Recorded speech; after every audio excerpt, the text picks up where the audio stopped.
நீங்கள் விசேஷித்தவர்கள் அநேகம் மலைகளாம் குறைகளை பார்க்கிலும் நீங்கள் விசேஷித்தவர்களாய் இருக்கிறீர்கள். மத்தேயு 10:31.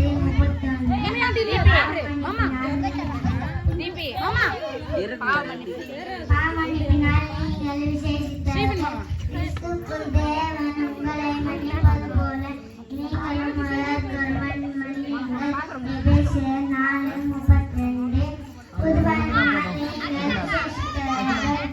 அவர் என் கண்மலையும் என் கற்பனையும் என் தடைக்கலமானவர். சங்கீதம் 62:6.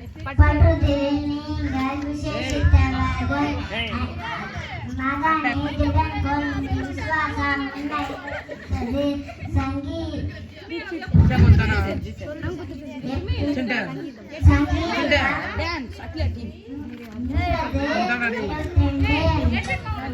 பாதுகாப்பினால் நீங்கள் விசேஷித்தவர்கள்.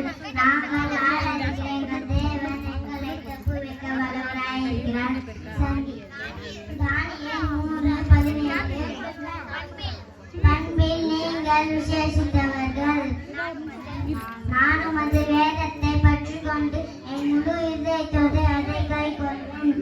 சங்கீதம் 119:34. ஆமென்.